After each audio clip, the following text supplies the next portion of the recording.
नमस्कार, मैं रचना शर्मा चढ़ती कला टाइम टीवी देख रहे हैं सभी दर्शकों का स्वागत करती हूं। आप देख रहे हैं हरियाणा के समाचारों की शुरुआत से पहले एक नजर आज के मुख्य सुर्खियों पर।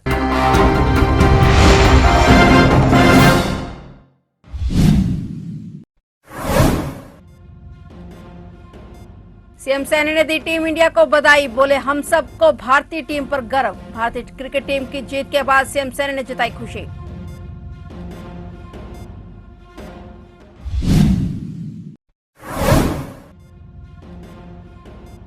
हरियाणा में उत्कृष्टता केंद्र की होगी स्थापना, फोरेंसिक विज्ञान में प्रशिक्षण और प्रयोगशाला परीक्षण होंगे सुगम। हरियाणा सरकार ने समझौता ज्ञापन पर किए हस्ताक्षर।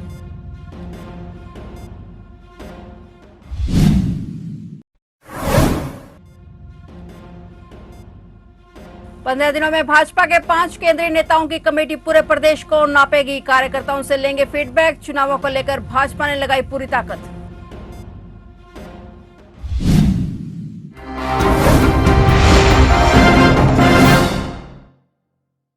भारतीय क्रिकेट टीम एक बार फिर से इतिहास रच चुकी है। रोहित शर्मा की कप्तानी में भारतीय टीम ने साउथ अफ्रीका को 7 रनों से हराकर टी20 का खिताब अपने नाम कर लिया है। इसके बाद इस जीत को लेकर हरियाणा के सीएम नायब सैनी ने भारतीय टीम को बधाई देते हुए सोशल मीडिया एक्स पर पोस्ट किया और इसके साथ ही उन्होंने आज मीडिया से बातचीत की और इस दौरान भी उन्होंने अपनी खुशी जाहिर करते हुए पूरी टीम को बधाई दी और शुभकामनाएं दी। पंचकुला में मीडिया से बातचीत में उन्होंने कहा कि मैं भारतीय टीम को बधाई और शुभकामनाएं देता हूं। सभी खिलाड़ियों को बहुत बहुत बधाई जिन्होंने भारत का नाम रोशन किया है। सीएम सैनी ने कहा कि ऐतिहासिक, अद्वितीय, शानदार विजय जीतने के लिए भारतीय क्रिकेट टीम के सभी खिलाड़ियों को हृदय से बधाई देता हूं। आज सभी देशवासी इस शानदार विजय पर जश्न मना रहे हैं और हम सबको भारतीय टीम पर गर्व है।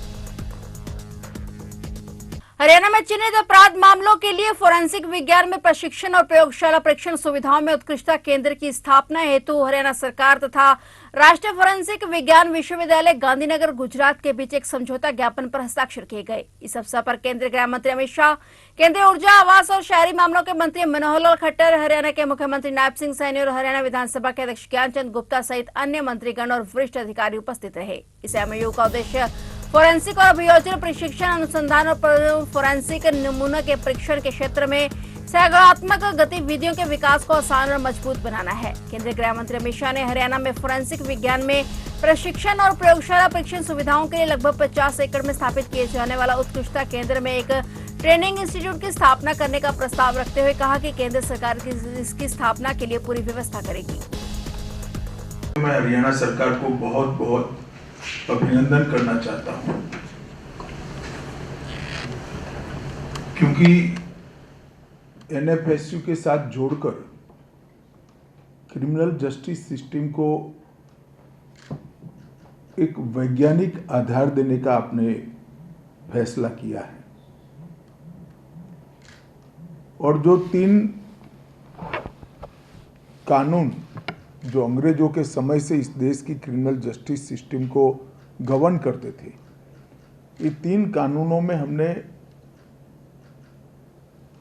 जो स्पीडी न्याय और हरेक को न्याय एक कंसेप्ट के साथ जो बदलाव किए हैं, इसका एक अहम हिस्सा है कि 6 साल और उसके ऊपर की सजा के प्रावधान जितनी भी दफा में है उस सब में फॉरेंसिक साइंस की लेबोरेटरी की विजिट को कंपलसरी करा है।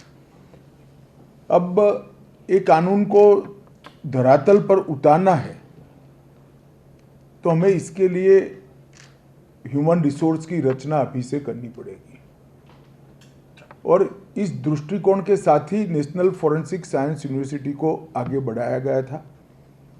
उसी वक्त कानूनों की रचना का काम भी साइमल्टेनियसली चला था, क्योंकि बहुत विचार विमर्श हुआ तो कानून 23 में आए, यूनिवर्सिटी पहले बनी, मगर अब तक 9 राज्यों में यूनिवर्सिटी अपने कैंपस खोल चुकी है और अभी अभी हमने तय किया है कि कैबिनेट ने अभी ही प्रस्ताव पारित किया है कि और राज्यों में भी हम इसका विस्तार करेंगे। करीब करीब देश में 16 राज्यों में यूनिवर्सिटी को पहुंचाने का काम हम करेंगे। हरियाणा में अक्टूबर में होने वाले विधानसभा चुनावों को लेकर भाजपा ने अभी से पूरी तैयारी कर ली है और अपनी पूरी ताकत झोंक दी है। केंद्रीय मंत्री और हरियाणा भाजपा के प्रभारी धर्मेंद्र प्रधान अपने साथ केंद्र के 4 नेताओं को लेकर आगामी 15 दिनों में पूरे हरियाणा की धरती को नापेंगे और इसके लिए एक दिन में 2-2 जिलों को नापने का शेड्यूल तैयार कर लिया है। जल्द ही इसे जारी किया जाएगा और प्रत्येक जिले में केंद्रीय नेताओं की एक कमेटी दस्तक देगी। हरियाणा का दौरा करने वाली टीम में धर्मेंद्र प्रधान के साथ पार्टी के राष्ट्रीय उपाध्यक्ष सुदान सिंह, सह प्रभारी विप्लव देव, राजस्थान के पूर्व प्रदेशाध्यक्ष डॉक्टर सतीश पुनिया और राष्ट्रीय मंत्री सुरेंद्र नागर शामिल होंगे। इस दौरान कार्यकर्ताओं के साथ बैठक करके उनसे फीडबैक लिया जाएगा और इसी आधार पर घोषणा पत्र तैयार किया जाएगा। इनके अलावा बैठकों में विधानसभा हलकों में संभावित उम्मीदवारों को लेकर भी चर्चा की जाएगी। बाद में 5 नेताओं की यह कमेटी हाईकमान को हरियाणा की रिपोर्ट सौंपेगी और इसी रिपोर्ट के आधार पर टिकटों का वितरण होगा। इसके अलावा भाजपा हाईकमान कार्यकर्ताओं में जोश भरने का काम करेगा ताकि नाराज और घर बैठे कार्यकर्ताओं को बाहर लाया जा सके। पूर्व मुख्यमंत्री और नेता प्रतिपक्ष भूपेंद्र सिंह हुड्डा ने शहरवासियों से बार बार हो रही एनहांसमेंट वसूली से कहा कि पहले से ही मंदी, महंगाई और बेरोजगारी का दर्द झेल रही जनता पर पड़ रहे बोझ को लेकर सरकार को संज्ञान लेना चाहिए। भाजपा लगातार जनता के इस दर्द को अनदेखा कर रही है। हुड्डा ने कहा कि प्रदेश में कांग्रेस सरकार बनने पर शहरवासियों की मांगों पर गंभीरता पूर्वक विचार किया जाएगा। इस दौरान व्यापारियों से कानून व्यवस्था पर बातचीत में हुड्डा ने बढ़ते अपराध पर भी प्रतिक्रिया दी। प्रदेश की भाजपा सरकार पर जुबानी हमला करते हुए नेता प्रतिपक्ष भूपेंद्र सिंह हुड्डा ने कहा कि प्रदेश में कांग्रेस सरकार बनने पर अपराध का सफाया करके हरियाणा को फिर से सुरक्षित राज्य बनाया जाएगा। हरियाणा के पूर्व सीएम भजन लाल के बेटे कुलदीप बिश्नोई ने आज सुबह चंडीगढ़ में सीएम नायब सैनी से मुलाकात की। मुलाकात के दौरान उन्होंने चंडीगढ़ में आज मुख्यमंत्री के आवास पर सुबह नाश्ते पर पहुंचकर उनको कल के सफल कार्यक्रम की बधाई दी। वहीं उन्होंने कहा कि सीएम सैनी के कुशल नेतृत्व में तीसरी बार हरियाणा में भाजपा की सरकार बनेगी। कुलदीप बिश्नोई ने मुख्यमंत्री के साथ आदमपुर, नलवा, हिसार सहित प्रदेश के कार्यकर्ताओं के कई महत्वपूर्ण और जरूरी कार्यों के बारे में विस्तृत चर्चा की। उन्होंने कहा कि आगामी विधानसभा चुनाव को लेकर राजनीतिक चर्चा भी की गई। मुख्यमंत्री की नेकदिली सोच, सरल प्रभाव और दूरदर्शी नीतियों से राज्य के हर वर्ग में सरकार के प्रति सकारात्मक माहौल है। हरियाणा सरकार BS3 बसों को हटाने की तैयारी में जुटा है। परिवहन विभाग इस साल के अंत तक इन सभी बसों को दिल्ली जाने वाले रूट से हटा देगा। उधर वायु गुणवत्ता आयोग ने दिल्ली NCR में दूसरे राज्यों से आने वाले प्रदूषित ईंधन पर चलने वाली बसों को 31 मार्च 2025 तक स्वच्छ ईंधन से बदलने का अल्टीमेटम दिया हुआ है। हरियाणा में BS3 का करीब 1000 बसें हैं। इनमें से 500 बसें NCR डिपो में चलती हैं। परिवहन विभाग इन सभी बसों को धीरे धीरे कंडम कर देगा। उल्लेखनीय है कि अक्टूबर के आखिरी सप्ताह में दिल्ली NCR के इलाके प्रदूषण की चपेट में आ जाते हैं। लोगों को सांस लेना एक दूभर हो जाता है। प्रदेश में प्रदूषण फैलाने में डीजल बसों का भी अहम रोल है और सुप्रीम कोर्ट के निर्देश पर वायु गुणवत्ता आयोग ने ऐसी बसों पर शिकंजा कसना शुरू कर दिया है जिनसे प्रदूषण फैलता है। आने वाले वक्त में दिल्ली में सिर्फ उन्हीं बसों के आने की इजाजत होगी जो स्वच्छ ईंधन से चलेंगी। इनमें CNG, इलेक्ट्रिक और BS6 की बसें शामिल होंगी। ऐसे में आयोग ने हरियाणा समेत अन्य राज्यों को डीजल बसों को हटाने का अल्टीमेटम दे रखा है। हरियाणा के करनाल के सेक्टर 8 स्थित अटल पार्क में खलबली मच गई। पेड़ से अर्धनग्न युवक का शव लटका मिलने से वहां सनसनी फैल गई। सुबह जब लोग सैर के लिए पार्क में आए तो उन्होंने शव देखा और मामले की सूचना पुलिस को दी। पुलिस ने मौके पर पहुंचकर साक्ष्य जुटाए और शव को कब्जे में लेकर पोस्टमार्टम के लिए भेज दिया है। पुलिस अधिकारियों ने बताया कि युवक की लाश अर्धनग्न हालत में पेड़ से लटकी हुई थी, जिसके हाथ पर रानी देवी लिखा हुआ था और इसके अलावा उसके पेट पर टांके के निशान भी थे। फिलहाल पुलिस आसपास साक्ष्य जुटाने में लगी हुई है और मृतक की पहचान कर ली गई है। पुलिस गंभीरता से केस की तफ्तीश कर रही है।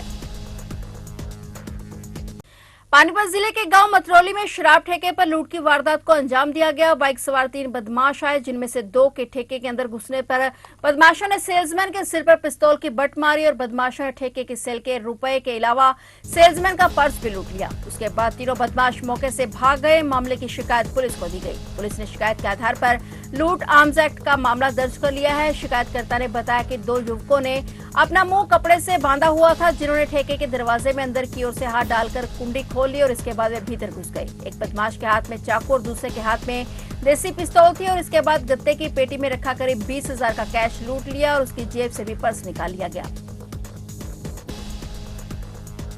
हरियाणा के 16 जिलों में मानसून की बारिश आ चुकी है, जिससे कुछ जिलों में कम तो कुछ में जोरदार बारिश हुई है और बारिश के कारण कई गहरे स्थानों पर जलभराव होने के कारण लोगों को परेशानी का सामना करना पड़ा। हरियाणा में मानसून की शुरुआत झमाझम बारिश से हुई है और प्रदेश के 16 जिलों में बारिश होने से जनजीवन प्रभावित हो गया। अगले 3 दिनों तक प्रदेश में मानसून की बारिश होने के आसार हैं। मौसम विभाग के मुताबिक प्रदेश के कई जिलों में भारी बारिश होगी और इसके लिए मौसम विभाग ने येलो और रेड अलर्ट जारी किया है। मौसम विभाग के मुताबिक अभी 3 दिनों तक मानसून टर्फ रेखा हरियाणा पर बनी रहेगी, जिसकी वजह से आने वाले दिनों में पूरे हरियाणा में मानसून की झमाझम बारिश होगी। वहीं बारिश के कारण कई गहरे स्थानों पर जलभराव होने के कारण लोगों को भारी परेशानी का सामना करना पड़ा। फिलहाल हरियाणा के समाचारों में इतना ही और नए समाचारों के साथ फिर से हाजिर होंगे। तब तक के लिए देखते रहिए चढ़ती कला टाइम टीवी।